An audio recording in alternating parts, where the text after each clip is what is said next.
भारत और चीन की सीमा पर जो तनाव है, हालात गंभीर हैं और उसका नतीजा क्या होगा ये तो अभी किसी को नहीं पता। लेकिन एक चीज़ पिछले 2-3 दिनों में साफ हो गई है, वो ये है कि शायद चीन ने एक बहुत बड़ा सेल्फ गोल कर लिया है और वो उसने किया है टेक्नोलॉजी वॉर के मोर्चे पर।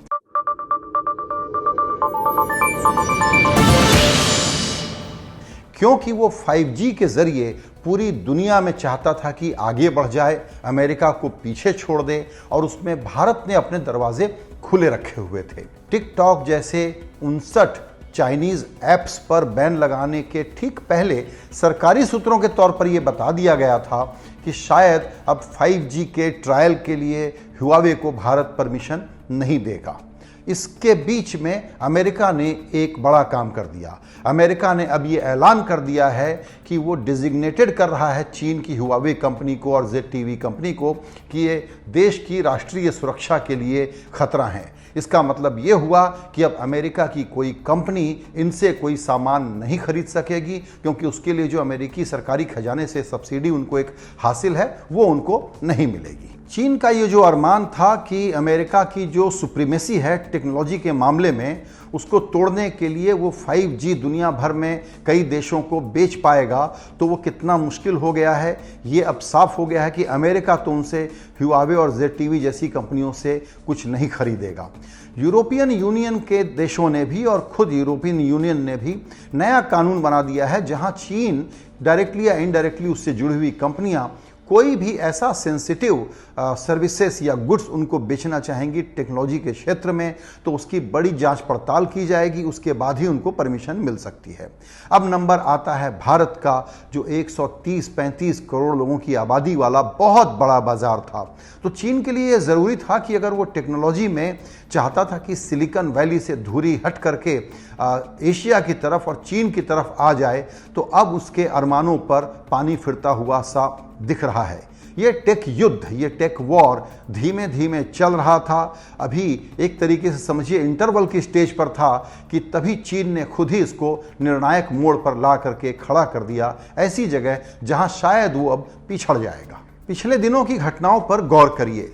सबसे पहले जब चाइना के सेंट्रल बैंक ने HDFC में अपनी थोड़ी सी हिस्सेदारी बढ़ाई, तो सेबी ने कह दिया कि आगे इस प्रकार का कोई निवेश आएगा उसकी जांच पड़ताल की जाएगी। उसके बाद ये हुआ कि जो पड़ोसी देशों से FDI आता है, पड़ोसी देशों की FDI पर खास तौर पर अप्रैल महीने में सरकार ने ये क्लैरिटी दे दी कि अब ये ऑटोमेटिक रूट से नहीं आएगा, इसके लिए गवर्नमेंट की मंजूरी ज़रूरी होगी। और उसके बाद सरकार ने कई ठेके ऐसे जो पाइपलाइन में थे चीनी कंपनियों को मिलते, उसको कैंसिल कर दिया है।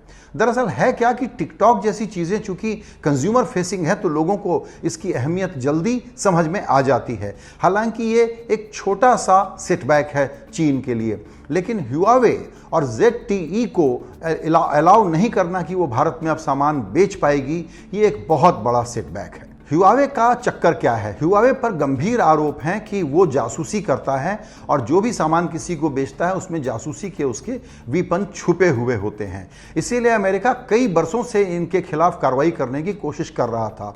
दूसरी करीबन 140 कंपनियों को इसने पिछले 1 साल पहले बैन भी कर दिया था।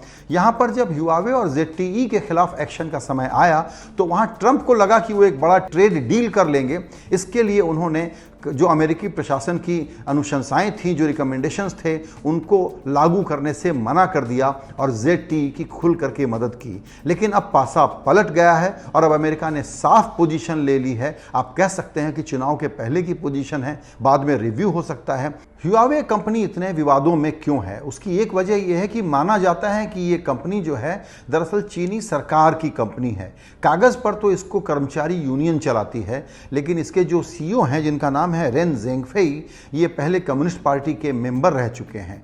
इनकी बेटी जो CFO हैं, उनका नाम है मेंग वांजाओ, जिनको कनाडा ने पिछले साल गिरफ्तार कर लिया था और अभी ये जेल में हैं। अमेरिका में जो क्रिमिनलिटी की जांच चल रही थी, ये उसके तहत हुआ था। उसके बाद चीन ने कुछ कनाडा के नागरिकों को गिरफ्तार करके रखा हुआ है ताकि वो छुड़वाने के लिए ब्लैकमेल कर सके, लेकिन कनाडा ने ये साफ कर दिया है कि इस प्रकार का कोई निगोशिएशन वो करने वाली सरकार नहीं है और इन लोगों को वहाँ नहीं छोड़ा जाएगा। यानी कि अब ZTE और Huawei ये दोनों मिल करके जो एक प्रकार से टेक्नोलॉजी के सबसे बड़े चैंपियन थे और फ्रंट रनर्स थे, इनका कारोबार अगर ठप होता है तो चीन के लिए ये एक बड़ी चोट है। अमेरिका ने जब इन दोनों कंपनियों से ZTE से और Huawei से सामान लेने से एक प्रकार से पाबंदी लगा दी है, तो उसके बाद अब UK भी इसका रिव्यू करेगा। इसके अलावा ऑस्ट्रेलिया और जापान पहले ही साफ कर चुके हैं कि वो इन कंपनियों से डील नहीं करेंगे।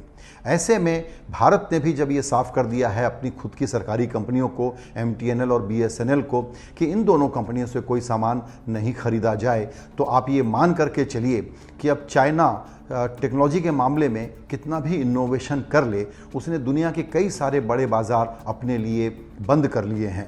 यूरोपियन यूनियन ने सबसे सख्त कानून पिछले 1.5 साल के अंदर बनाए हैं और इंडस्ट्री के एक्सपर्ट्स कहते हैं कि भारत को भी जल्दी से जल्दी इस प्रकार के स्पेसिफिक डिटेल्स सामने ले आने चाहिए। अभी तक की पाबंदियां जो हैं उससे एक काम तो शुरू हो गया है, लेकिन पूरी तरह से ये सिलसिला रुक जाए, ये इंश्योर करना बहुत ज़रूरी है। तो आप अगर देखें तो ये कहा जा सकता है कि भारत ने जब टिकटॉक जैसी कंपनियों पर रोक लगाई तो उसके पहले ये जो टेक कंपनियों के खिलाफ एक्शन था, ये एक ज़्यादा गंभीर घटना थी जो उनको, चीन की कंपनियों को ज़्यादा तकलीफ पहुंचाएगी। तो चीन ने जिस प्रकार के काम पिछले दिनों में कई देशों के साथ कई मोर्चों पर किए हैं, उसके बाद हमको ऐसा लगता है कि टेक्नोलॉजी के मोर्चे पर पूरी दुनिया के सभी देश जिस तरीके से तेज़ी से मूव कर रहे हैं, उसमें जो चीन का सपना था कि वो अमेरिका को पछाड़ के टेक्नोलॉजी के ज़रिए एक सुपर पावर बनने का अपना रास्ता आगे बढ़ा लेगा, सुगम बना लेगा, तो उसमें एक बहुत बड़ी रुकावट आ गई है।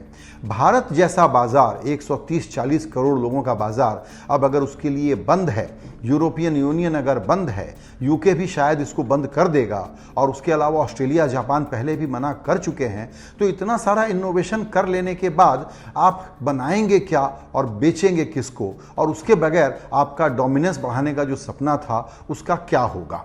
भारत में जो 59 चाइनीज़ ऐप्स के खिलाफ एक्शन हुए हैं, आप कह सकते हैं कि ये चूँकि कंज्यूमर फेसिंग बिजनेस हैं, तो ये बात आसानी से समझ में आती है। दूसरी चीज़ों को समझने में जिनका B2B इम्पैक्ट है, जो कंज्यूमरों के बीच में आमतौर पर ज़्यादा आम फहम चीज़ें नहीं हैं, उसको समझने में वक्त लगता है।